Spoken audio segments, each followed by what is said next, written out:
जय हिंद साथियों, स्वागत है आप सभी का वाईटी एजुकेशन पे। चैनल पे आप नए हैं तो प्लीज चैनल को सब्सक्राइब कर लीजिए, क्योंकि हर दिन रात 9 बजे आपको एक प्रैक्टिस सेट दिया जा रहा है। ये प्रैक्टिस सेट आपके बिहार के दरोगा परीक्षा को लेकर है। निरंतर अभ्यास करते रहिए, सतत अभ्यास करते रहिए, प्रयास करते रहिए, क्योंकि ये समय आपके प्रयास करने का ही है और अपने आप को अच्छा यानी कि बेहतर से बेहतरीन बनाने का है। तो समय है आपके पास, यूटिलाइज कर लीजिए। मैं लगातार शुरू दिन से ही कहता हूँ, जब भी वैकेंसीज आने वाली होती है, कि अपने आप को बेहतर से बेहतरीन बनाइए, ताकि आप जो है जब क्वेश्चन एग्जाम में लेकर बैठे तो वो सारी चीजें आपके आंख के सामने दिखें। जितना अभ्यास कीजिएगा उतना ही ना अपने आप को बेहतर बनाइएगा। तो ये चीजें करते रहिए। इसके लिए हम लोग क्या मदद कर रहे हैं आपकी, तो वाईटी एजुकेशन के टेलीग्राम पे सुबह 10 बजे स्टैटिक जीके और करंट अफेयर का मिक्स चला रहे हैं। 50 क्वेश्चन डेली वहां से करवा रहे हैं, और वो चीजें जो है आपको स्टैटिक पार्ट को कवर कर रहा है, तो वो वहां से आप देख सकते हैं। और अभी तक वहां पे हम लोगों ने पुस्तक और लेखक या फिर दिन दिवस और उसके थीम और राष्ट्रीय उद्यान के बारे में ऐसे 7 टॉपिक सॉरी करा चुके हैं हम लोग यहाँ पे। कल संडे है और संडे को हम लोग जो है इसका रिवीजन कराने जा रहे हैं। तो 10 बजे आप लोग कल जुड़िएगा, वहां पे आपको रिवीजन सेक्शन मिलेगा देखने को भी। 11 बजे फुल मॉक टेस्ट भी दे रहे हैं हम लोग, तो वो भी आप लोग अटेंड कर सकते हैं। और रात को 8 बजे आपको साइंस का भी कवर करवा रहेगा टॉपिक, तो वो भी आप लोग लगातार देख सकते हैं। तो कल संडे है, तो कल आप लोग जो है वहां रिवीजन भी कर सकते हैं, और यहाँ पे रात 9 बजे जुड़ के इस प्रैक्टिस सेट का हिस्सा भी बनिए। लगातार टेस्ट दीजिए, खुद को बिल्डअप कीजिए और देखिए कितना उत्तर आपसे सही हो रहा है। आप लोग कमेंट नहीं कर रहे अपने आंसर्स को, कमेंट करना शुरू कीजिए कितना उत्तर आपसे सही बन पा रहा है। चलिए हम शुरुआत करते हैं आज सेट नंबर 2 का। अगर कोई डाउट होगा तो कमेंट करके जरूर पूछिएगा। तो पहला क्वेश्चन आपके सामने है दोस्तों, ये रहा। देखिए, लिखित संविधान के बारे में पूछा गया है। इसकी अवधारणा ने सर्वप्रथम कहां जन्म लिया है? तो देखिए, अगर फ्रांस की बात कीजिएगा तो यहाँ पे 1804 में जो है यहाँ का संविधान लिखा गया था। और ये कौन थे? तो नेपोलियन बोनापार्ट थे, जो कि यहाँ पे संविधान और विधि के बारे में इन्होंने बताया था। लेकिन ये आंसर नहीं है। America is the correct answer, यानी कि USA, United state of America, जो कि 1787 में ही इसका संविधान लिख दिया गया था। एक क्वेश्चन यहाँ से ये भी पूछता है, क्या पूछता है भाई क्वेश्चन, कि अमेरिका मतलब कि पूरे विश्व भर में लिखित संविधान किसका सबसे पुराना है?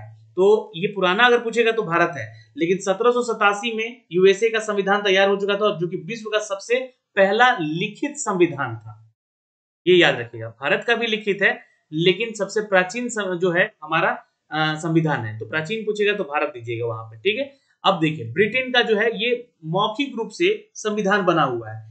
ये संविधान जो है ब्रिटेन का जो है, ये विश्व का एकमात्र ऐसा अलिखित संविधान है। तो ये अपने आप में भी एक है। तो अलिखित पूछ देगा तो वहां पे आप ब्रिटेन लगा लीजिएगा, है ना। बाकी सभी देशों का जो है अपना अपना संविधान लिखा हुआ है, लेकिन ब्रिटेन का संविधान जो है अलिखित है। ठीक, चलिए सवाल नंबर चलते हैं, यहाँ पे 2 आंसर कर लीजिएगा। संविधान क्वेश्चन नंबर 2 पे चलते हैं। संविधान प्रारूप समिति के अध्यक्ष को मिलाकर कितने सदस्य शामिल थे? तो प्रारूप समितियों की बात होगी तो याद रखिएगा, हमारे भीमराव अंबेडकर जी जो है, जो कि अध्यक्ष थे, गोपाल स्वामी अयंगर थे, अलादी कृष्ण स्वामी थे, अय्यर थे, मोहम्मद सादुल्ला थे, एम के मुंशी थे, और बी एल मित्तर थे, टीपी खेतान थे। तो ये लोग थे कुल 7। यहाँ पे आंसर कर लीजिएगा, A is the correct answer, note कर सकते हैं यहाँ पे। सवाल नंबर चलते हैं 3 पे, आंसर करेंगे। भारत एक धर्मनिरपेक्ष है। देखिए, धर्मनिरपेक्ष को ना यहाँ पे हम लोग पंथ निरपेक्ष भी कहते हैं। क्या कहते हैं? पंथ निरपेक्ष भी कहते हैं। तो यहाँ पे ये ध्यान रखिएगा, कहीं आपको लिखा हुआ मिल जाए कि भारत को पंथ निरपेक्ष कहते हैं, तो आप बोलिए अरे सर तो धर्म निरपेक्ष बोले थे। तो नहीं, पंथ निरपेक्ष का मतलब भी धर्म निरपेक्ष होता है। इसका तात्पर्य क्या है? इसका तात्पर्य है कि उसका कोई राज्य स्तर पर धर्म ना होना, यानी कि कोई भी भेदभाव नहीं रखा जाएगा। ये बात सही है यहाँ पर, ठीक है। तो आंसर जो है हमारा बी होगा। ठीक, ये हमारा धर्म निरपेक्षता कहता है। ठीक है, सरकार के द्वारा किसी भी धर्म विशेष के प्रति लगाव या अलगाव नहीं होना चाहिए।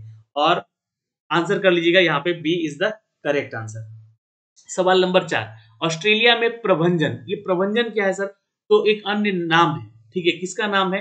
प्रभंजन हम लोग कहते हैं तूफान को, ठीक है, तूफान या चक्रवात को, ठीक है। तो ऑस्ट्रेलिया का जो है तूफान कौन सा इनमें से? तो ये है बिल्ली बिल्ली। ये फेमस है दोस्तों, याद रखिएगा। ये गर्म जल सागर के धाराओं से उत्पन्न होता है, ठीक है। तो यहां से आंसर क्या करेंगे? B is the correct answer. सवाल नंबर, अच्छा यहाँ पे एक चीज और बता दूं, ये जो आपका टाइफून है ना, टाइफून, ये क्वेश्चन पूछा गया है इसलिए मैं बता रहा हूं, यहाँ पे थोड़ा सा ध्यान रखिएगा। टाइफून जो है आपका ये दक्षिण चीन सागर में होता है। कहाँ पे है? दक्षिण चीन सागर में। अगर आप लोग जानते हैं दक्षिण चाइना, तो ये ध्यान रखिएगा वहां पे सागरों में उत्पन्न होता है। टाइफून भी एक तरह का चक्रवात है। और यहाँ पे दोस्तों एक और याद रखिएगा, टोर्नेडो जो कि फेमस है। टोर्नेडो जो है ये आपका यूएसए में होता है। कहाँ पे? अमेरिका में। ठीक, चलिए सवाल नंबर चलते हैं 5 पे। जैव उर्वरक कौन सा है इनमें से? देखिए क्वेश्चन बहुत इंपॉर्टेंट है सारे, है ना, ऐसी क्वेश्चन एग्जाम में देखने को मिलेगा भी आपको। तो जैव उर्वरक इनमें से कौन है? तो ये है एजोस्पाइरलम। ठीक है, आंसर क्या कर लेंगे? एजोस्पाइरलम। ठीक है, तो आंसर ए यहाँ पे डी कर लीजिएगा। D is the correct answer. जैव उर्वरक किसको कहते हैं? अति सूक्ष्म जीव युक्त उर्वरक होते हैं ये, और पौधों को प्रकृति रूप से सूक्ष्म पोषक तत्व प्रदान करते हैं ये, तो इसको हम लोग कहते हैं जैव उर्वरक। तो इनमें से जो एजोस्पाइरल है ये एक जैव उर्वरक है जो कि प्रयोग करके ज्वार, बाजरा, मक्का, गन्ना, गेहूं इनकी खेती कराई जाती है। तो यहाँ से उत्तर यहाँ पे हम डी करेंगे। सवाल नंबर चलते हैं 6 पे। निम्नलिखित में से कौन सबसे बड़ी ज्ञात कोशिका है इनमें से? ज्ञात कोशिका देखिए आपको बता दें कि 170 गुने 130 ये ज्ञात कोशिका होती है इनमें। अब ये क्या है? तो शुतुरमुर्ग के अंडे का माप है ये। ठीक है, ये जो साइज बताया हमने, ये सर्वाधिक बड़ी कोशिकाओं का प्रतिनिधित्व करती है। तो यहाँ पे करेंगे, एक यूकेरियोटिक कोशिका है जो कि शुतुरमुर्ग अंडे का ये साइज है। ये ध्यान रखिएगा, ये एक सबसे बड़ी ज्ञात कोशिका है, मतलब इसके बारे में हम लोग जानते हैं। तो B is the right answer, note कर सकते हैं। इसे बिना किसी युक्ति की सहायता से देखा जा सकता है।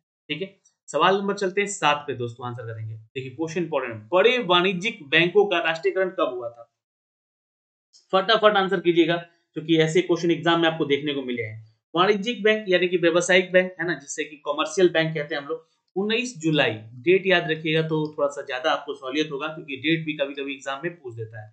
19 जुलाई 1969 को 14 राष्ट्रीयकृत बैंकों को, है ना, वैश्विक जो सॉरी माफ करेंगे कमर्शियल बैंकों को राष्ट्रीयकरण किया गया। क्या किया गया? 14 ऐसे कमर्शियल बैंक थे। कमर्शियल देखिए आप लोग थोड़ा सा स्पेलिंग पे मत जाइएगा, है ना, कमर्शियल बैंक थे जिसको कि क्या किया गया? नेशनलाइज किया गया। ठीक है, तो नेशनलाइज किया गया। और उनमें से कौन कौन थे? बैंक ऑफ इंडिया था, सेंट्रल बैंक ऑफ इंडिया था, पंजाब नेशनल बैंक था, बैंक ऑफ बड़ौदा था, यूनाइटेड बैंक ऑफ इंडिया था, यूनियन बैंक ऑफ इंडिया था, यूनाइटेड कमर्शियल बैंक था, इंडियन बैंक था, इंडियन ओवरसीज बैंक था, केनरा बैंक था, सिंडिकेट बैंक, देना बैंक, बैंक ऑफ महाराष्ट्र और इलाहाबाद बैंक। इलाहाबाद बैंक अब मर्ज हो चुका है। ठीक है, ये भी आप ध्यान रखिएगा। तो ये 14 नाम थे जो कि हमने आपको बताए थे। अच्छा, ये एक क्वेश्चन यहाँ से अक्सर पूछता है, आंसर यहाँ पे सी कर लीजिएगा। ठीक है, अक्सर यहाँ पे क्वेश्चन क्या पूछता है कि फिर से इसका राष्ट्रीयकरण किया गया था दोबारा।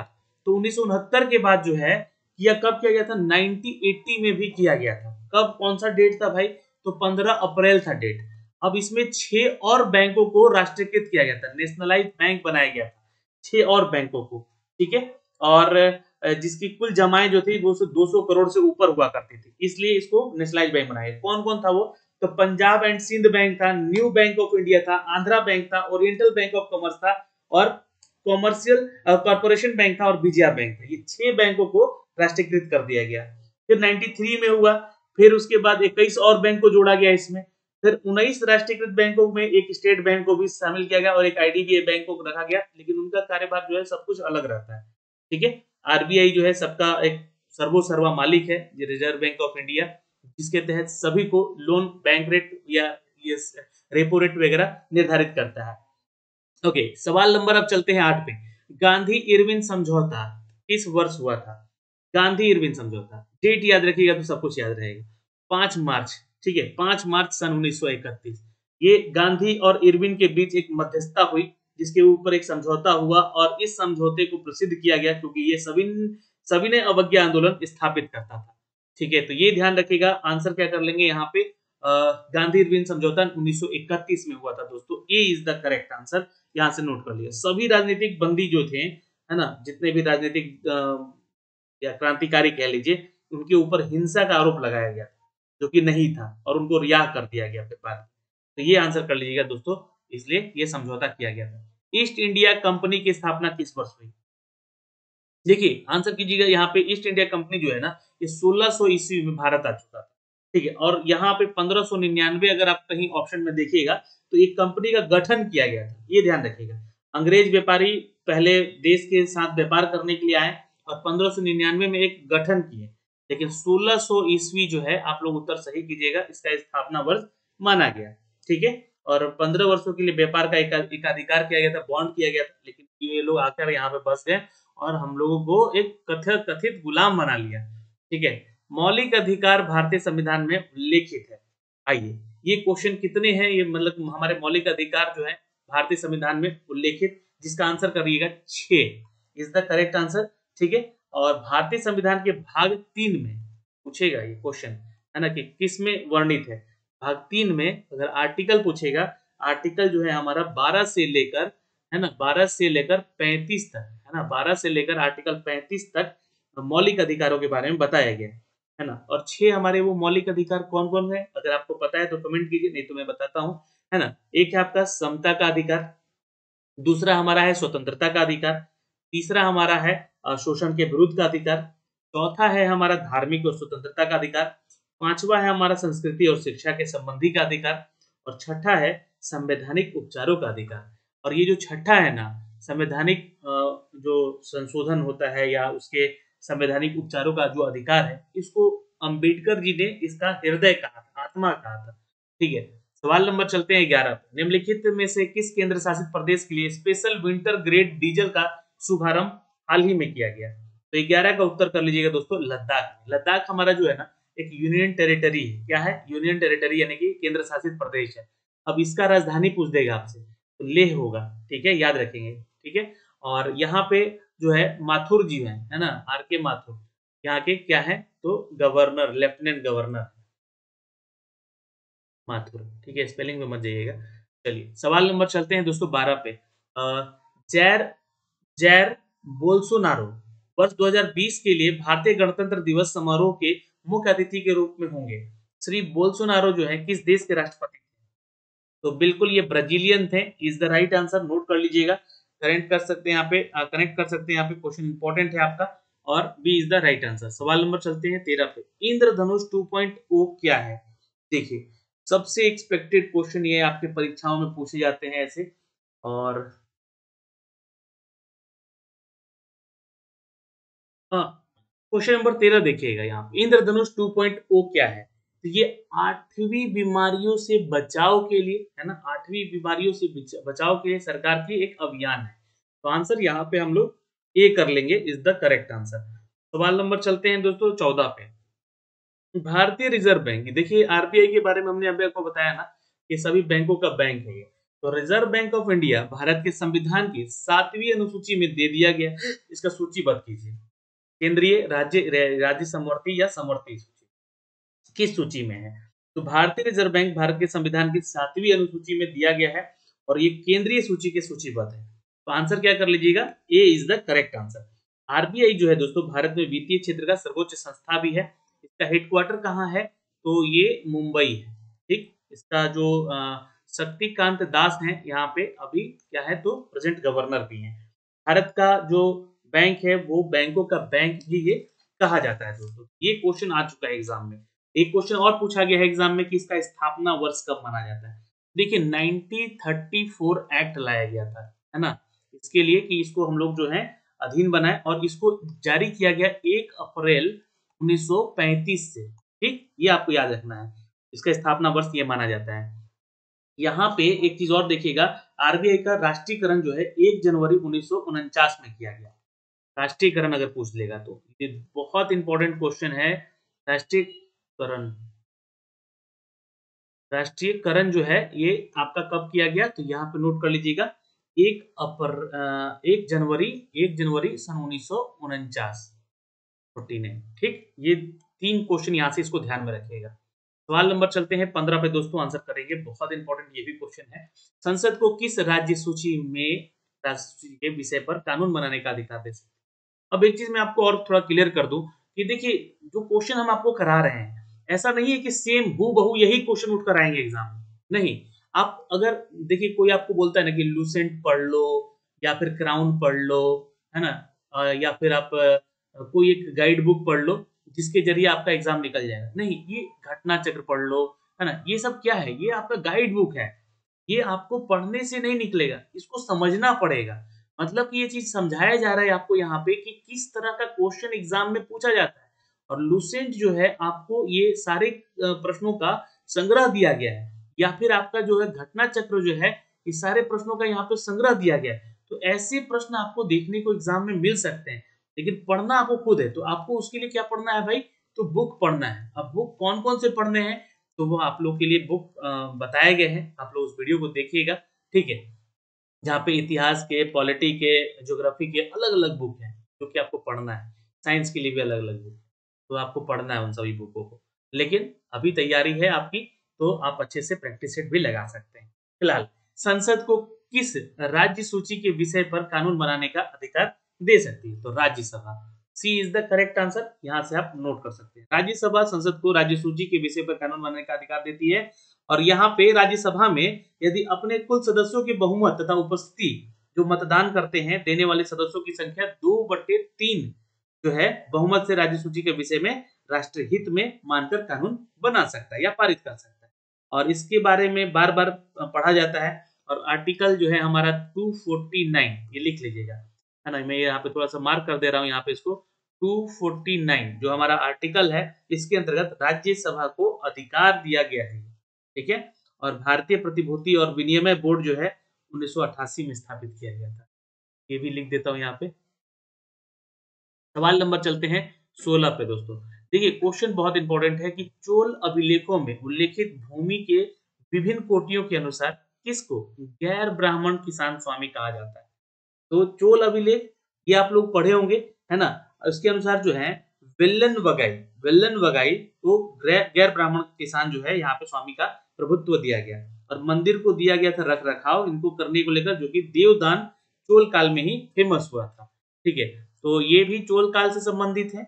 ये आपका जो है वेल्लन वगाई भी, तो ये स्वामी कहे गए, ठीक है, स्वामी कहा गया इनको किसानों का, गैर ब्राह्मण थे। तो आंसर यहाँ पे हमारा क्या हो जाएगा, C is the correct answer, note कर सकते हैं यहाँ पे।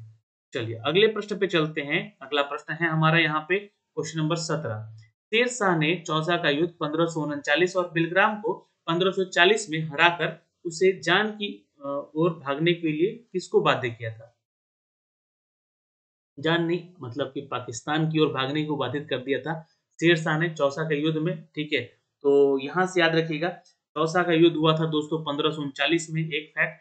और बिलग्राम का युद्ध हुआ था 1540 में, और इसको हराया था और ईरान की ओर, है ना, ये ईरान की ओर, पाकिस्तान ईरान की ओर भागने को मजबूर कर दिया था, ठीक है।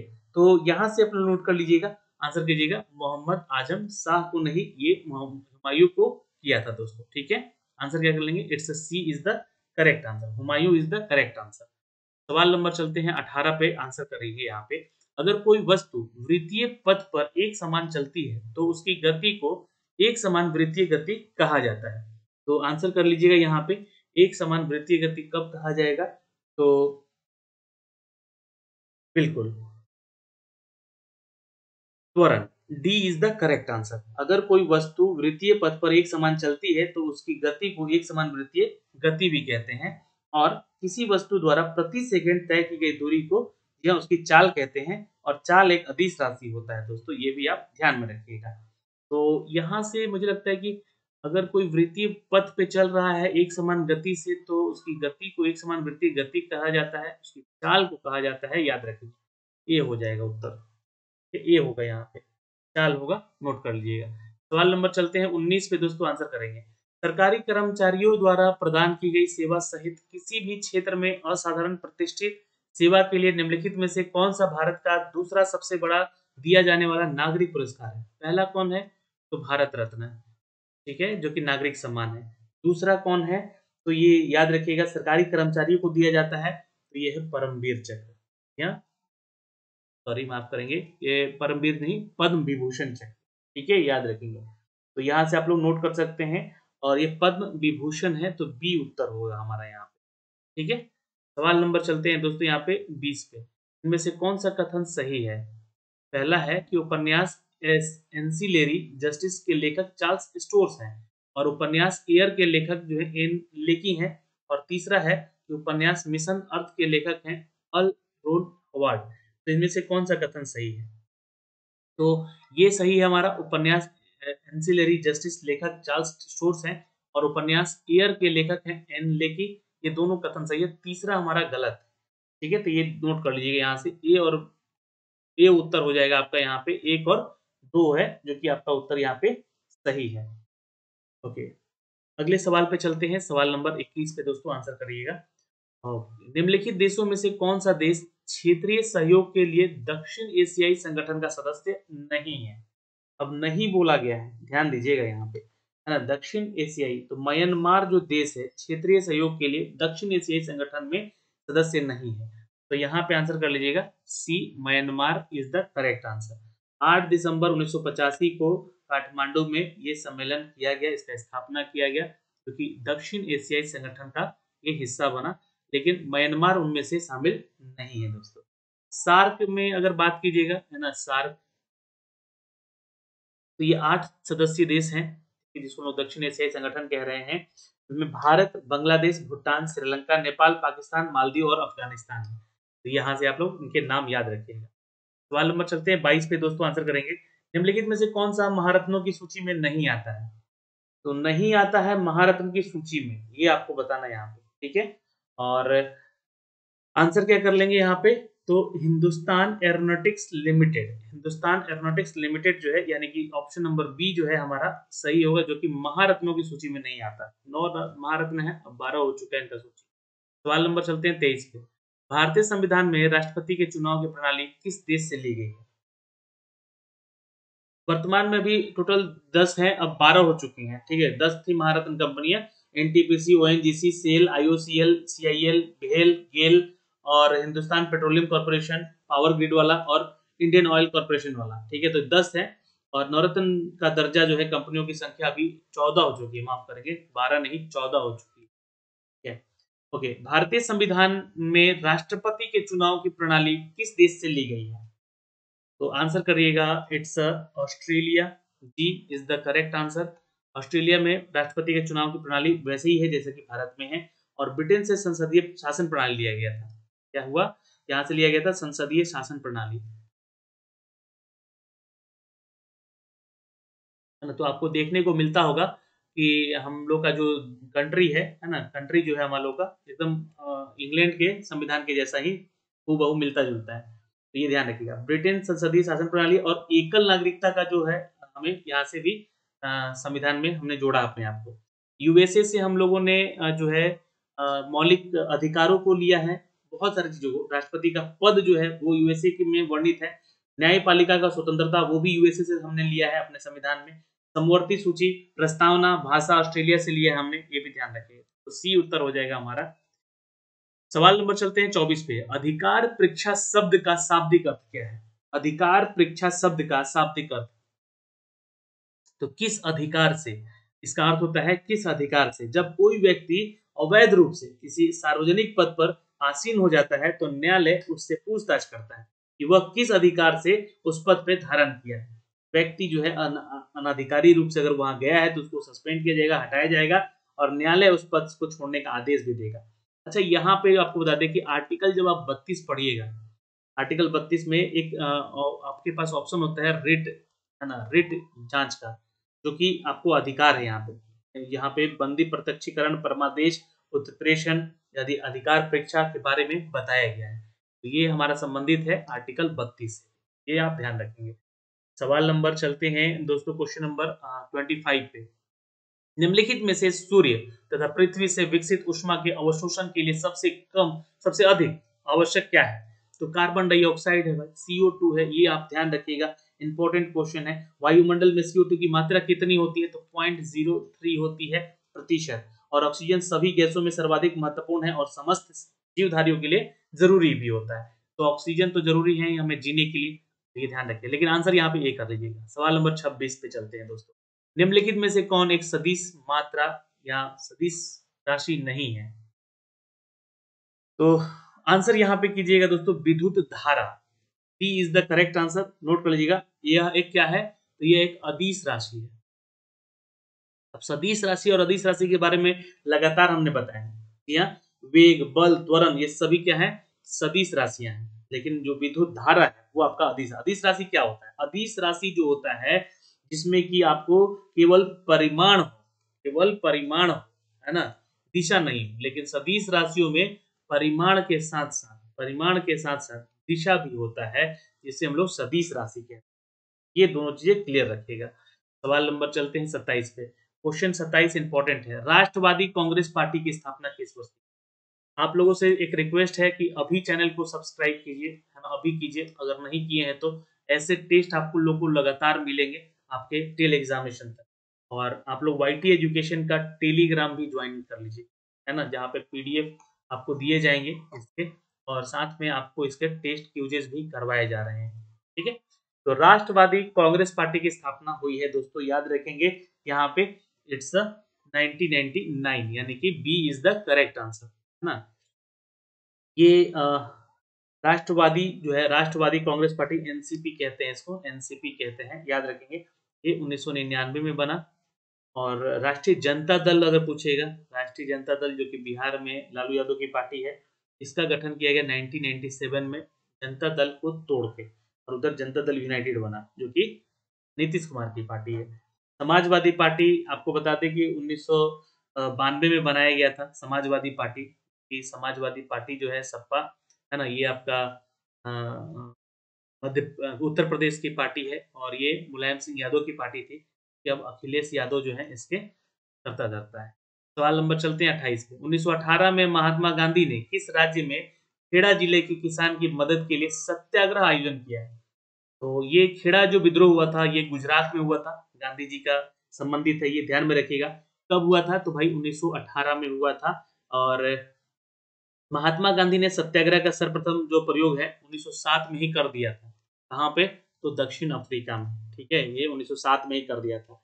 फिर उसके बाद बिहार आए, और 1917 में, ठीक 10 साल के बाद बिहार आए, और वो बिहार में चंपारण सत्याग्रह जो कि फेमस हुआ दोस्तों, उसमें जाने गया। 1918 में फिर हुआ गुजरात का ये सत्याग्रह। तो ये खेड़ा का विद्रोह भी कहा जाता है, जो कि किसान सत्याग्रह भी था, इसको याद रखिएगा। किसान से संबंधित था, ये पूछेगा। किसान से संबंधित तो ये भी था, लेकिन नील की खेती होती थी, जिनको यहाँ पे उसके विद्रोह में यहाँ पे ये चंपारण सत्याग्रह करवाया गया था। ठीक है, और ये गुजरात में खेड़ा का विद्रोह था, खेड़ा जिले में। ठीक है, ये ध्यान रखेंगे, ये 1918 में लेकिन हुआ था। सवाल नंबर चलते हैं 29 पे आंसर करेंगे। आधुनिक आंध्र प्रदेश जो कि अभी नया वाला है, ककतीय वंश की किस रानी ने वारंगल क्षेत्र का शासन किया है? आधुनिक आंध्र प्रदेश के काकतीय वंश की रानी है रुद्रामा देवी। ठीक है, याद रखेंगे, रुद्रामा देवी। ठीक है, ये जो है वारंगल क्षेत्र पर शासन की है। आंसर ए कर लीजिएगा। काकतीय जो वंश है दोस्तों, ये आपको बता दें कि इसके संस्थापक कौन थे? तो बीटा प्रथम, है ना, ये बीटा प्रथम इसके संस्थापक थे।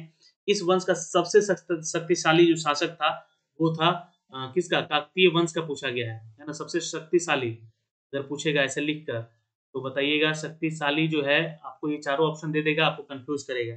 तो शक्तिशाली थे गणपति। ठीक है, ये आपको याद रखना होगा। रुद्रमा देवी गणपति की बेटी थी। ठीक है, तो यहाँ पे जो है ये डॉक्टर थी इनकी, कौन? रुद्रमा देवी। सवाल नंबर चलते हैं दोस्तों, यहाँ पे 30 पे आंसर कर लेंगे। लद्दाख में पाई जाने वाली यूरेनियम किस संसाधन का एक उदाहरण है?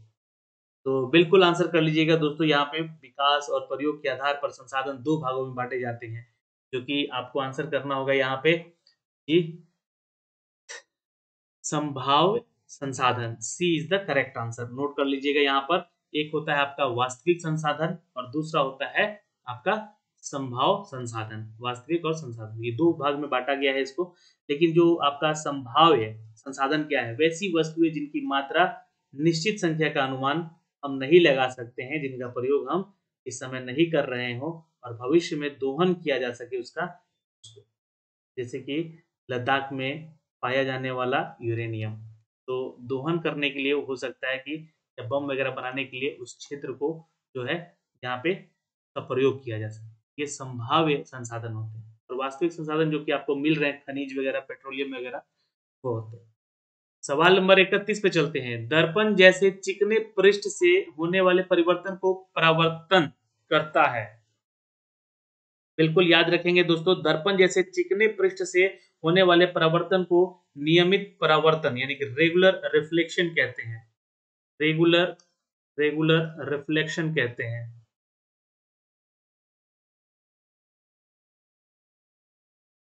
ठीक है, याद रखेंगे। रेगुलर रिफ्लेक्शन कहा जाता है, आंसर ए कर लीजिएगा, ये नियमित होता है। सवाल नंबर चलते हैं 32 पे। सांची का स्तूप का निर्माण किसने किया था? तो आंसर कर लीजिएगा, इट्स सी, सम्राट अशोक ने करवाया था। किसने? सम्राट अशोक ने करवाया था। ये बौद्ध धर्म से संबंधित है। इसे बौद्ध धर्म से संबंधित है। ये आपसे क्वेश्चन एग्जाम में रहता है। ठीक है, तो इसको यूनेस्को ने, किसने? यूनेस्को ने, ठीक है, यूनेस्को ने विश्व विरासत सूची में शामिल किया है। और ये कौन से स्टेट में है? ये मध्य प्रदेश स्टेट में। देखिए 3-4 क्वेश्चन मैं आपको बता दे रहा हूँ यहाँ से, ये स्टैटिक पार्ट के क्वेश्चन आपसे क्वेश्चन एग्जाम में पूछे जाते हैं इसलिए। सवाल नंबर 33, भारतीय राज्य सिक्किम की किस देशों के साथ अपनी सीमा को साझा नहीं करता है? तो उत्तर कीजिएगा, जी हाँ, भूटान के साथ सिक्किम का बॉर्डर नहीं लगता है। ठीक है, सिक्किम की सीमा हमेशा बांग्लादेश के साथ लगती है। हमेशा क्या मतलब, बांग्लादेश ही है जो कि वहां पे बॉर्डर साझा करता है। ठीक है, और बांग्लादेश से लगने वाले भारतीय राज्य जो है ना, बांग्लादेश से अगर पूछेगा कभी तो वेस्ट बंगाल भी लगता है, असम भी लगता है, असम भी लगता है, और आपका मेघालय भी लगता है, मेघालय भी लगता है, त्रिपुरा लगता है, त्रिपुरा लगता है, और मिजोरम लगता है, मिजोरम लगता है। ठीक है, तो ये चीजें ध्यान में रखिएगा। सवाल नंबर चलते हैं 34 पे। सांप, कछुआ, छिपकली तथा मगरमच्छ, सांप, कछुआ, छिपकली तथा मगरमच्छ जंतुए जो हैं वो किस श्रेणी में आते हैं? बहुत अच्छे, तो आंसर कर लीजिएगा, ये जो है हमारा, ये सभी के सभी जो है सरीसृप हैं। क्या है? सरीसृप हैं। ये इज द करेक्ट आंसर। या ये सरीसृप, इसको हम लोग कहते हैं रेप्टाइलन, रेप्टाइलियन। ठीक है, रेप्टाइलियन। इस वर्ग के प्राणी जो है श्वसन जो है अपने फेफड़ों से लेते हैं। ठीक है, फेफड़ों से लेते हैं, याद रखिएगा।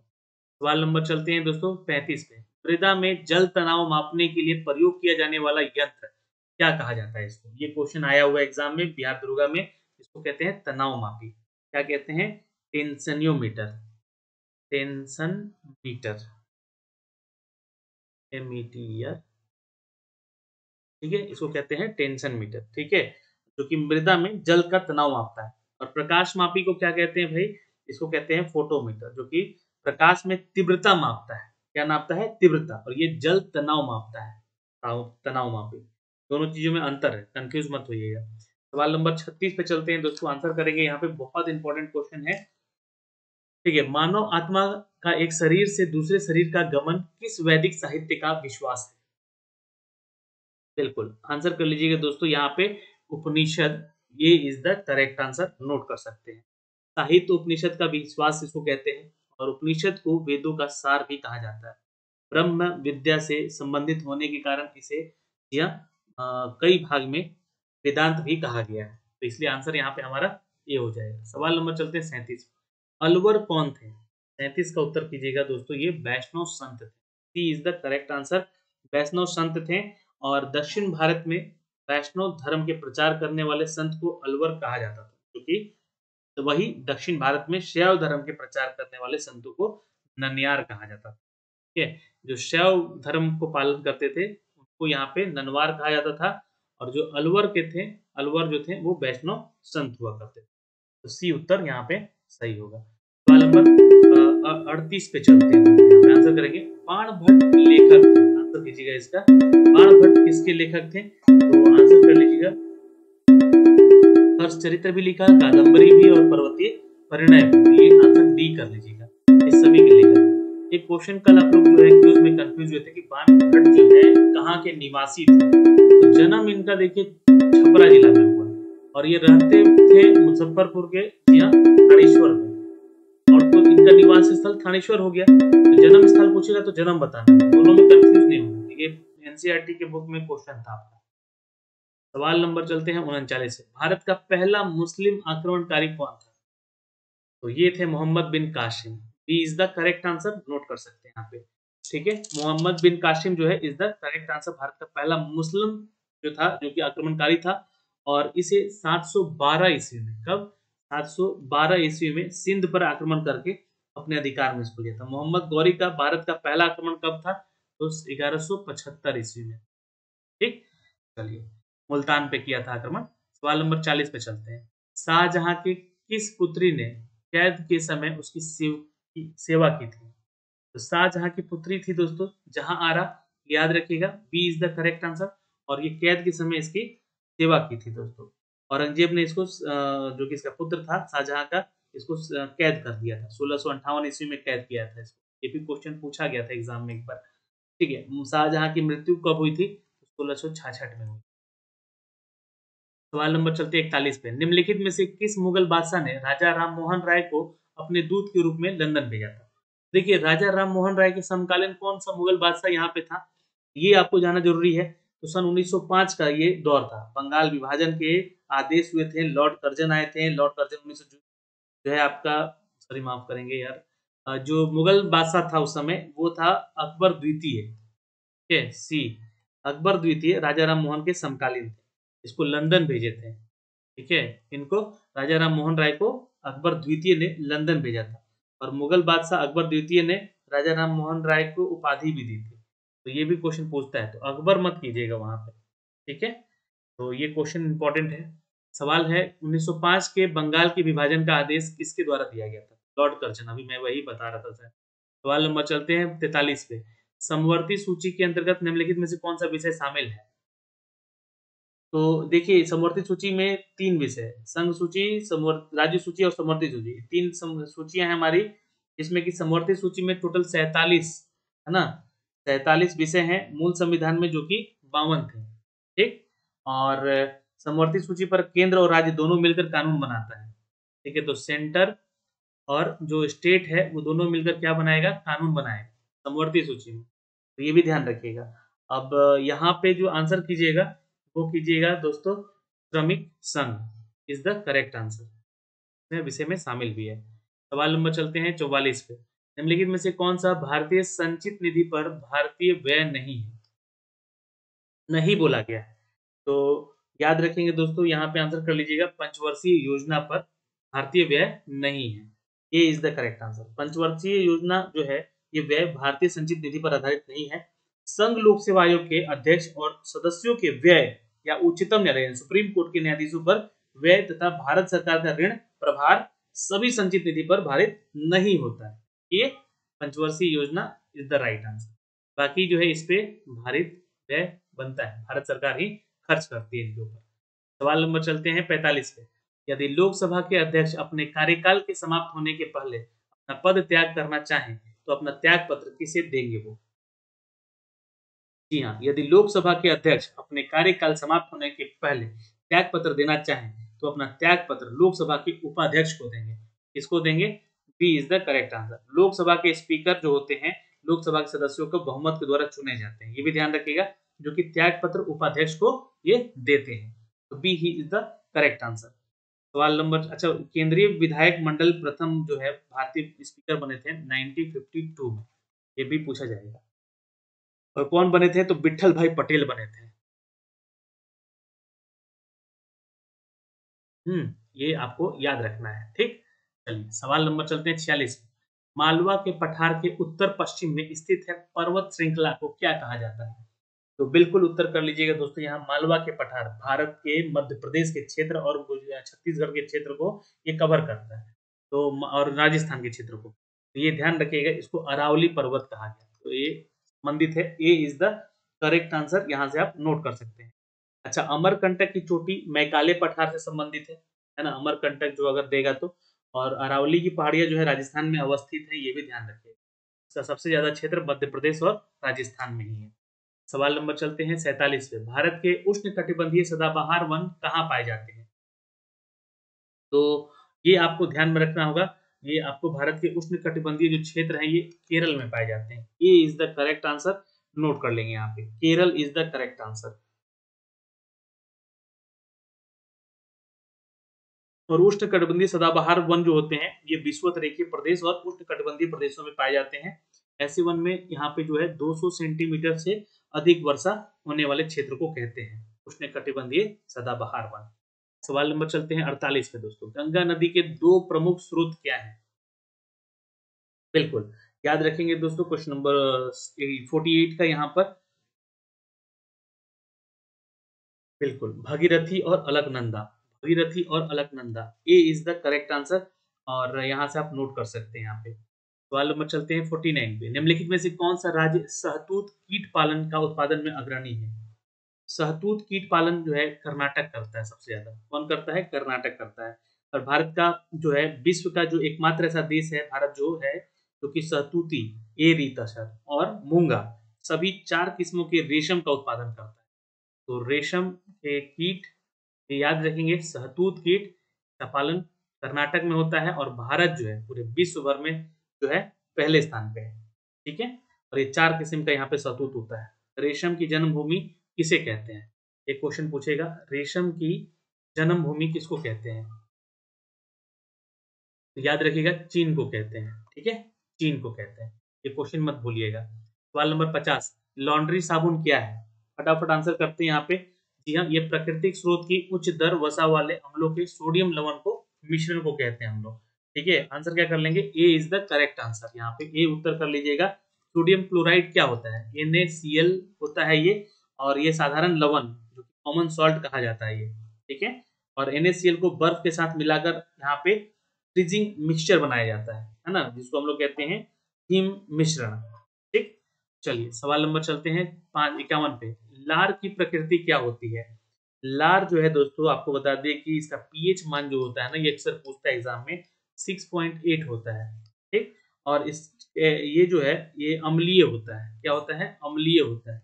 तो ये उत्तर कर लीजिएगा। और ऐसा ऑक्साइड जो कि अम्ल तथा क्षार दोनों के साथ अभिक्रिया करे उसे हम लोग उभयधर्मी ऑक्साइड कहते हैं। जैसे कि एक एग्जांपल दे दूं, ZnOl2 जो है ऑक्सीजन के साथ, और बेरॉन जो है ऑक्सीजन और क्रिप्टॉन के साथ, और ऑक्सीजन ओजोन का निष्कासन करता है। या PbO जो है आपका, ये भी क्या करता है? तो ये हमारा उदाहरण है उभयधर्मी का, यानी क्षारीय और अम्लीय दोनों ही प्रक्रिया होती है। लेकिन ये जो है लार हमारा जो है ये अम्लीय होता है। सवाल नंबर चलते हैं 52 पे। गैसोलीन का पर्याय क्या है? तो बहुत अच्छा क्वेश्चन है। गैसोलीन से आपका क्या पर्याय है, मतलब क्या समझते हैं? ये पेट्रोल से संबंधित है, याद रखेंगे। और गैसोलीन जो है ये आपका, इसका अगर सूत्र पूछेगा तो C5 और C11। ठीक है, पेट्रोल कहा जाता है इसको। इसका उपयोग जो है मोटर ईंधनों में होता है। और डीजल जो होता है ना वो C17 और C18 डीजल होता है। ये गाड़ी के ईंधन के रूप में इसका हम लोग उपयोग करते हैं। तो दोनों ही चीजें याद रखिएगा तो क्वेश्चन याद रहेगा। ओके, सवाल नंबर चलते हैं दोस्तों यहाँ पे 53 पे। शरीर में फास्फोरस पाया जाता है। शरीर में फास्फोरस जो है इन बोन एंड टीथ में पाया जाता है। कहाँ पाया जाता है? बोन्स में। और बोन्स में भी कहाँ? तो अंदर, है ना, हड्डियों के अंदर। और फिर टीथ में पाया जाता है। ठीक है, तो यहां से आंसर कर लीजिएगा सी, अस्थियों तथा दांतों में। सवाल नंबर चलते हैं 54 पे। अम्लीय वर्षा का प्रमुख कारण क्या है? अम्लीय वर्षा का प्रमुख कारण क्या है? बिल्कुल आंसर कर लीजिएगा दोस्तों यहाँ पे, वायु प्रदूषण द्वारा SO2 मात्रा में वृद्धि करना। सी इज द करेक्ट आंसर। जी हाँ, इसको एसिड रेन भी कहते हैं। एसिड रेन इंग्लिश में कहते हैं एक्चुअली। ठीक है, और अम्ल वर्षा का पता सबसे पहले रॉबर्ट एंगस स्मिथ ने लगाया था। ठीक है, रॉबर्ट एंगस स्मिथ ने लगाया था। ये लिख लीजिएगा, हो सकता है कि क्वेश्चन पूछ ले। सवाल नंबर चलते हैं 55 पे। BCG के टीके किस रोग के विरोध में लगाए जाते हैं? BCG का टीका जो है, इससे आपको कौन सा बीमारी ना हो? तो टीबी ना हो, है ना। टीबी जो होता है ना बीमारी, खांसी वासी होता है उसमें, तो क्षय रोग कहते हैं इसको, है ना, क्षय रोग कहते हैं। तो ये BCG क्या होता है भाई? BCG क्या होता है, ये क्वेश्चन पूछेगा इसका फुल फॉर्म। तो बैक्लियस क्लैमिट यूरिन कहते हैं इसको। ये टीके जो है बच्चों को लगाए जाते हैं। एक DPT का भी टीका लगता है, DPT का भी टीका लगता है, जो कि डिप्थेरिया प्यूट्रियस टेटनस कहते हैं इसको। ठीक है, सवाल नंबर चलते हैं दोस्तों यहाँ पे 56 पे। कौन सा वायवीय और अवायवीय है, श्वसन के समान है? तो इसको कहते हैं glycolysis. B is the correct answer. Glycosis जो है ये क्रिया आपका वायवीय भी है और अवायवीय भी है, श्वसन के समान होता है। ठीक है, ये जो है ग्लाइकोसिस जो है क्रिया जो है ये फलस्वरूप पायरुविक अम्ल में पाया जाता है। ये अणु का निर्माण करता है उसका। ठीक है, पायरुविक अम्ल क्या होता है भाई? तो C3H4O3 ये होता है हमारा पायरुविक अम्ल, और ये इसमें पाया जाता है दोस्तों। लेकिन ये वायवीय और अवायवीय श्वसन का एक समान होता है, glycolysis is the right answer. सवाल नंबर चलते हैं दोस्तों 57 पे। जब हम केचुओं पर साधारण नमक छोड़ते हैं तो वो मर जाता है, इसकी वजह क्या है? बिल्कुल आंसर करिएगा दोस्तों। जब हम केचुओं पर जो है यहाँ पर छोड़ते हैं तो ये परासरणी प्रघात के चलते मर जाते हैं। ये is the correct answer, note कर सकते हैं। ये इसमें NaCl होता है, नमक होता है, साधारण नमक होता है, नमक से ये मरते हैं। ठीक है। केचुआ जो होता है दोस्तों एनेलिडा ग्रुप से संबंधित भी है, ये आपको याद रखना होगा। इससे एनेलिडा ग्रुप से ये संबंधित भी है। सवाल नंबर चलते हैं दोस्तों 58 पे। मोटर वाहन में पीछे का दृश्य देखने के लिए या उसके हेतु दर्पण लगा होता है। ये कौन सा दर्पण होता है? इसको कहते हैं दोस्तों उत्तल दर्पण। ठीक है, जो कि हमारे मोटर वाहनों में लगता है।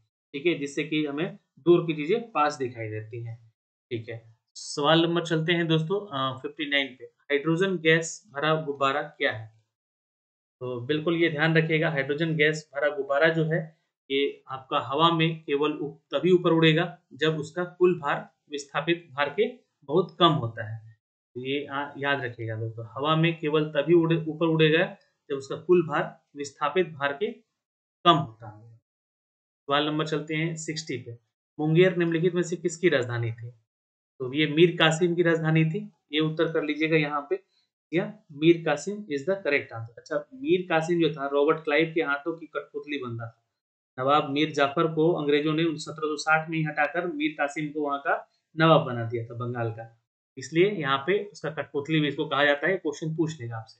सवाल नंबर चलते हैं 61 पे। बिहार में परमानेंट सेटलमेंट लागू करने का कारण क्या है? तो बिल्कुल आंसर कर लीजिएगा यहाँ पे दोस्तों। तो इसका आंसर कीजिए, बिहार में परमानेंट सेटलमेंट लागू करने का कारण क्या था? तो ये था आंसर दोस्तों यहाँ पे कि जमींदारों के लिए वंश का जो परंपरागत अधिकार था उसको स्वेच्छता से हस्ताक्षरित करना। तो सी उत्तर यहाँ पे आप लोग कर सकते हैं। C is the correct answer, note कर लीजिएगा। और देखिए बिहार की अगर बात कीजिएगा तो परमानेंट सेटलमेंट लागू करने का कारण था कि जो जमींदार थे वो मतलब वंश के अनुसार वंश वो जमींदार बनते थे। आपका बेटा, उनका बेटा, फिर उनका बेटा। तो ये इस पे हस्ताक्षरित करना या हस्तांतरित करना जरूरी था। इसके अधिकार को लागू किया गया इसमें। तो सी उत्तर हो जाएगा यहाँ पे। सवाल नंबर चलते हैं 62 पे। बिहार में कुल भौगोलिक क्षेत्र का वन आच्छादित प्रतिशत जो है ये लगभग लिखा हुआ है, एक्चुअली लगभग कितना है, कितना प्रतिशत है ना, वन आच्छादित। तो ये आंसर कर लीजिएगा दोस्तों। अगर हम बिहार से झारखंड को अलग करते हैं, है ना, तो यहाँ पे उत्तर बदल जाएगा। लेकिन बिहार में कुल भौगोलिक क्षेत्र का वन आच्छादित क्षेत्र की बात करें तो 17% है। तो ये उत्तर कर लीजिएगा यहाँ पे। ठीक है, ये उत्तर कर लीजिएगा। वर्तमान में अगर बात करें तो 6764.14 वर्ग किलोमीटर जो है ये आंकड़ा है, जो कि अभी बताया गया था। वन क्षेत्र है जो कि राज्य के कुल भौगोलिक क्षेत्रफल का लगभग 6.6% अब होगा। ठीक, तो ये ध्यान रखेगा, ये झारखंड के साथ रहेगा। तो सवाल नंबर चलते हैं 63 पे। टिस्को कंपनी है, एक संयंत्र कंपनी है, मतलब कि टिस्को कंपनी है जिसके नजदीक की स्थित है। किसके नजदीक स्थित है? तो टाटा नगर में है। ये जमशेदपुर कहते हैं इसको। ये झारखंड में है, जमशेदपुर, है ना, जमशेदपुर कहते हैं इसको। और ये टाटा नगर के नाम से भी जाना जाता है। टिस्को एक टाटा की सब्सिडरी कंपनी भी है। सवाल नंबर 64।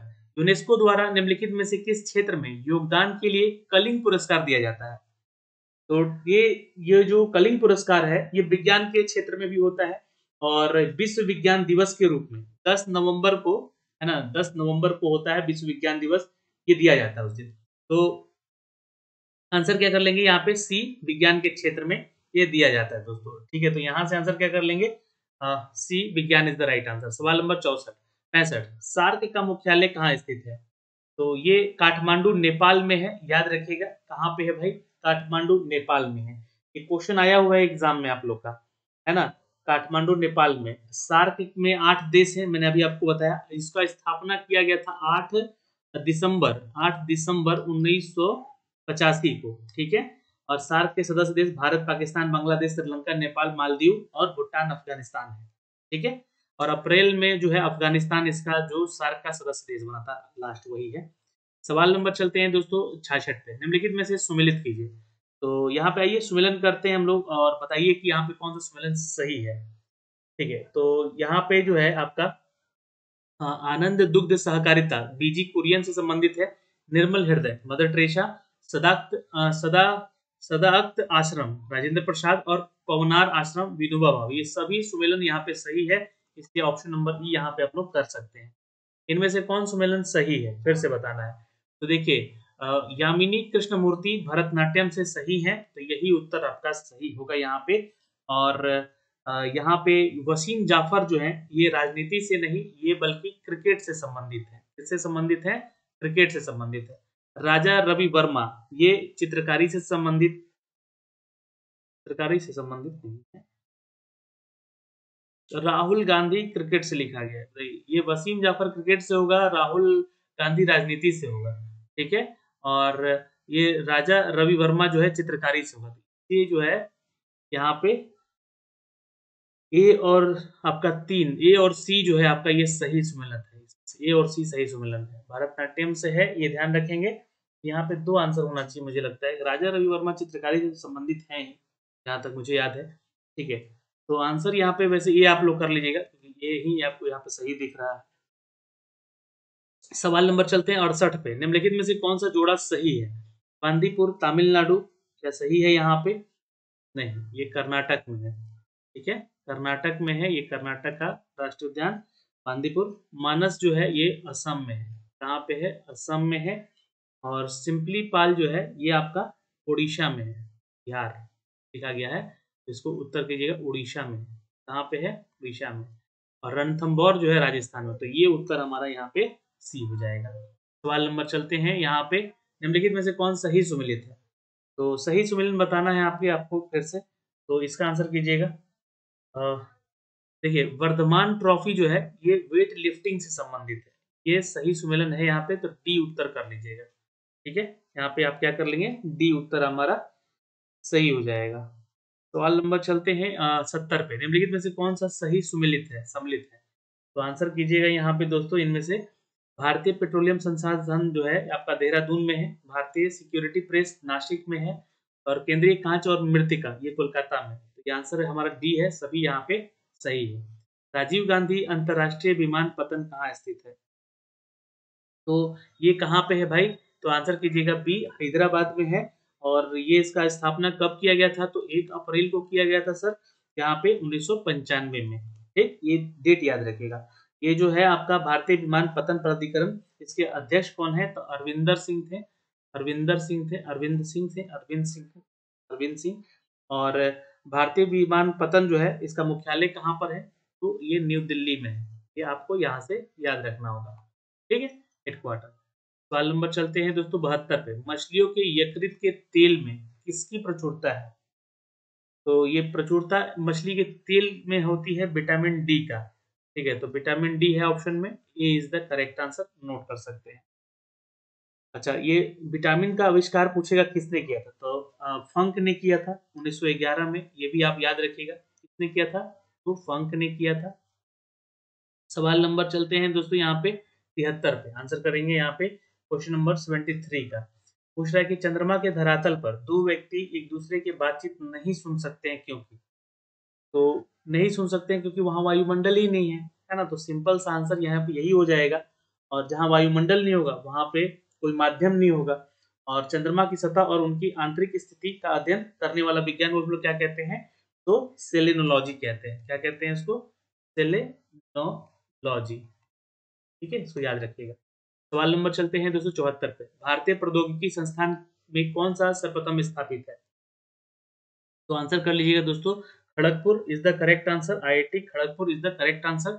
चलिए सवाल नंबर चलते हैं 75 पे। कौन सही सुमेलित है इसमें से बताना है आपको, ठीक है। द्रोणाचार्य पुरस्कार जो है ये प्रशिक्षक यानी कि जो कोच होते हैं उनको दिया जाता है। तो यहाँ पे यही हमारा जो मैच है ये बिल्कुल सही होता है, ठीक है। अर्जुन पुरस्कार जो है खिलाड़ियों को दिया जाता है, ये गलत है। यहाँ पे किसको मिलता है? एक खिलाड़ी को मिलता है, ठीक। अच्छा, जो ऑस्कर पुरस्कार है वो सिनेमा जगत में मिलता है। तो यहाँ पे लिखिएगा ये पत्रकार नहीं, ये फिल्म जगत के लिए दिया जाता है, फिल्मों में दिया जाता है। पुलित्जर पुरस्कार जो है वो खिलाड़ी को नहीं, ये पत्रकारों को दिया जाता है। तो यहाँ से इस तरह से सुमेलन होगा, तो जो सही सुमेलन है ये डी होगा। सवाल नंबर 76। जंप बॉल जो है शब्द निम्नलिखित में से किस खेल से संबंधित है? जंप बॉल, तो याद रखिएगा जंप बॉल जो है शब्द जो है बास्केटबॉल में खेला जाता है, तो उसमें बोला जाता है। B is the correct answer, ठीक है। याद रखेंगे। इसमें जो है ring guard, point dead, basket hanging या lead pass, goal, centre line, ये सब कुछ इसमें वर्ड का इस्तेमाल होता है। पूछेगा कि बास्केटबॉल में वजन कितना होता है बॉल का, 600 से लेकर 650 ग्राम का होता है ये। बास्केटबॉल का जो कोर्ट होता है उसका लंबाई क्या होता है, लेंथ क्या होगा, तो 28 मीटर जो है आपका चौड़ा होगा और 15 मीटर जो है आपका लंबा होगा। ठीक है, और इसका जो ऊंचाई होता है, जो नेट लगा रहता है, वो 3.05 मीटर का ऊंचाई पे लगा रहेगा। ये ध्यान रखिएगा। ये आपका जो है तो हद्दी हो गया, इसका हाइट हो गया और इसका बॉल का वेट हो गया। ये क्वेश्चन एग्जाम में एग्जैक्टली पूछा जाएगा। सवाल नंबर 77, मंदिर के सबसे लंबा गलियारा कहाँ पर है। सबसे लंबा गलियारा तो रामेश्वरम का ही है, तो याद रखिएगा B is the correct answer. Rameshwar मंदिर जो है संबंध राम भगवान से है, और श्री रंगपट्टनम जो कि संबंधित है आपका मंदिर गोविंद राज के शारदा मंदिर से। ठीक है, यहाँ से आंसर कीजिएगा सबसे लंबा गलियारा रामेश्वर का है। निम्नलिखित में से कौन सा सही सुमेलित है, 78 का उत्तर कीजिएगा यहाँ पे दोस्तों। जी हाँ, ये बीसीजी जीवाणु विरोधक है। तो इसमें से बताइए कौन सा सही है। तो बीसीजी तो होता है आपका क्षय रोग से संबंधित, है ना, तो क्षय रोग से होता है। और पेनिसिलिन जो है आपका, ये गलत है, रेबीज से नहीं होता है, तो भी काटने से संबंधित होता है। तो और क्लोरोक्लाविन जो है अम्बिक दोस्त दोस्त रोधक होते हैं, दोस्त रोधक होते हैं, ये गलत बात है, ये नहीं होता है। RIG जो है ये क्षय रोग से संबंधित होता है। तो यहाँ पे आंसर क्या हो जाएगा आपका, ये ये सही है। ये जो है RIG जो है ये भी गलत है, ये जो है आपका BCG से संबंधित होता है, क्षय रोग। ठीक है, तो यहाँ पे आंसर कर लीजिएगा सी, ये अमीबिक जो कि आपका रोधक होता है। आंसर सी कर लेंगे यहाँ पे। ठीक है, चलिए सवाल नंबर चलते हैं दोस्तों अगले पे, जो कि 79 है। आंसर करेंगे फटाफट यहाँ पे। हाल ही में केंद्रीय मंत्री मनसुख मांडविया ने इस्तीफा दिया है। इफ्को के नैनो यूरिया प्लांट का उद्घाटन किया है, कहाँ पे हुआ है ये। चलिए करंट अफेयर अब मिलेगा यहाँ पे, फटाफट कर लेते हैं 20 को। Uttar Pradesh, A is the correct answer, note कर सकते हैं। हाल ही में तुलसीदास बलराम का निधन हुआ, वे कौन थे। तुलसीदास बलराम जो है एक फुटबॉलर थे, सी उत्तर कर लीजिएगा यहाँ पे। सवाल नंबर 81, हाल ही में लेफ्टिनेंट जनरल KT परनाइक ने किस राज्य के 20वें राज्यपाल के रूप में शपथ लिया है। तो राज्यपाल बदले हैं अभी 13, है ना, 13 राज्यों के, तो ध्यान में रखिएगा। इनमें से अरुणाचल प्रदेश के बने हैं 20वें राज्यपाल। जी हाँ, इनका नाम याद रहेगा KT परनाइक। सवाल नंबर चलते हैं दोस्तों 82 पे। हाल ही में किस देश के राष्ट्रपति ने IIT इंदौर के छात्रों को ग्लोबल बेस्ट एम गवर्नमेंट पुरस्कार दिया है। तो ये आंसर कीजिएगा मिस्र इज द करेक्ट आंसर। सवाल नंबर चलते हैं 83 पे। हाल ही में एयर इंडिया ने किस देश की एयरबेस से 250 विमान हासिल करने के लिए समझौते किए हैं। तो बिल्कुल आंसर कर लीजिएगा, it's C, France is the correct answer. सवाल नंबर चलते हैं 84 पे। हाल ही में कौन सा शहर नदी संरक्षण पर एक अंतरराष्ट्रीय सम्मेलन की मेजबानी करेगा। बिल्कुल आंसर कर लीजिएगा, कौन सा शहर शहरी नदी संरक्षण पर एक अंतरराष्ट्रीय सम्मेलन की मेजबानी करेगा। तो महाराष्ट्र का शहर है पुणे। सवाल नंबर चलते हैं दोस्तों 85 पे। रंगोली कहाँ की प्रमुख लोक कला है। तो ये याद रखिएगा दोस्तों, यहाँ पे ये है आपका महाराष्ट्र का, सी महाराष्ट्र में। सवाल नंबर चलते हैं 86 पे। फोर्टालेजा उद्घोषणा जो है आपका निम्नलिखित में से किसके मामलों से संबंधित है। तो ये संबंधित है ब्रिक्स से। ब्रिक्स में आपका ब्राजील, रशिया, इंडिया और चाइना और साउथ अफ्रीका देश सम्मिलित है। सवाल नंबर 87, विश्व परिवेश दिवस कब मनाया जाता है। देखिए डेज से संबंधित हमने आपको क्यूज भी करवाए हैं, तो गलत उत्तर मत कीजिएगा। जी हाँ, आंसर कर लीजिएगा दोस्तों, यहाँ पे 5 अक्टूबर से संबंधित है। सी इज द करेक्ट आंसर। सवाल नंबर 88, मल्लिका अर्जुन स्वामी मंदिर किस राज्य में स्थित है। मल्लिका अर्जुन जो है स्वामी मंदिर आपका है, जी हाँ, नोट कर लीजिएगा, आंध्र प्रदेश। ये इज द करेक्ट आंसर। सवाल नंबर चलते हैं दोस्तों 89 पे। मल्लिका अर्जुन स्वामी मंदिर किस राज्य में है, आंध्र प्रदेश में है। सवाल नंबर चलते हैं दोस्तों 90 पे। इनमें से कौन मैग्नेटिक टेप संग्रहण पद्धति का एक प्रकार नहीं है, नहीं बोला गया है। तो याद रखिएगा दोस्तों, कॉम्पैक्ट डिस्क, CD। ठीक है, is the right answer. CD मतलब कि कॉम्पैक्ट डिस्क कहते हैं, COD मत भूलिएगा, कॉम्पैक्ट डिस्क को कहते हैं लोग, CD is the right answer. सवाल नंबर 91, नाइट ब्लाइंडनेस जो रोग है वो किस रोग से संबंधित है, किस विटामिन के चलते होता है ये कमी से। तो विटामिन A की कमी से आपको जो है नाइट ब्लाइंडनेस होता है, देखने की क्षमता कम हो जाती है। सवाल नंबर 92, विश्व स्वास्थ्य दिवस कब मनाया जाता है? ये 7 अप्रैल को मनाया जाता है। कब मनाया जाता है? 7 अप्रैल को मनाया जाता है। 93 डेसिबल जो है इकाई का प्रयोग किया जाता है। बिल्कुल, ये जो है आपका ध्वनि की तीव्रता मापने के लिए हम लोग करते हैं। ठीक है, डेसिबल है ना, डीबी सुनने में कितना क्षमता का हम लोग सुनाई, मतलब जो कितने हर्ट्ज तक सुन सकते हैं उसको डेसिबल में ही हम लोग मापते हैं। सवाल नंबर 94 एक ब्रीडर रिएक्टर वह होता है, तो एक ब्रीडर रिएक्टर वह होता है जो कि विखंडन के समय या विखंडन होने वाले पदार्थों को उससे अधिक उत्पन्न करता है जितना वो जलता है। तो सी हमारा उत्तर यहाँ पे करेक्ट होगा। सवाल नंबर चलते हैं 95 पे। परमाणु नाभिक के अवयव कौन है? प्रोटॉन और न्यूट्रॉन होते हैं, ये दोनों ही होते हैं, याद रखेंगे। C is the correct answer, note कर सकते हैं यहाँ से। सवाल नंबर चलते हैं 96 पे। रसायनों का सम्राट यानी कि किंग ऑफ केमिकल्स किसे कहा जाता है? तो ये आंसर कर लीजिएगा, सल्फ्यूरिक अम्ल को कहते हैं। ये इज द करेक्ट आंसर। सवाल नंबर 97 विश्व में सर्वाधिक स्वादिष्ट कहवा कौन माना जाता है? बिल्कुल, याद रखेंगे दोस्तों यहाँ पे arabica, arabica, C is the correct answer, note कर सकते हैं, जो कि ब्राजील में पाया जाता है। सवाल नंबर 98 विश्व में पेट्रोलियम का सर्वाधिक आयात करने वाला देश कौन सा है? तो ये देखिए चाइना है, लेकिन दूसरे नंबर पे भारत भी है। लेकिन कभी भारत भी सबसे ज्यादा आयात करता है, ये ध्यान रखेंगे। ये अप डाउन होता रहता है, लेकिन अभी यहाँ पे आप उत्तर क्या मारेंगे? तो ये China is the correct answer. सवाल नंबर चलते हैं दोस्तों 99 पे। किस प्रक्रिया द्वारा श्वसन दौरान गैस रुधिर में प्रवेश करती है और फिर उसे छोड़ सकती है? ये विसरण की पद्धति कहलाती है और सक्रिय परिवहन के चलते भी होता है। दोनों उत्तर कर सकते हैं आप लोग, ठीक है। यहाँ पे उत्तर आप लोग जो है डी भी कर सकते हैं, लेकिन विसरण में जो होता है ये गैस रुधिर में प्रवेश करती है, ये उत्तर हमारा सिर्फ सी होगा। लेकिन श्वसन की प्रक्रिया दोनों ही होती है। सवाल नंबर 100 निम्नलिखित में से किसका हृदय सीरा युक्त होता है? तो ये मत्स्य यानी कि मछलियों का होता है। D is the correct answer.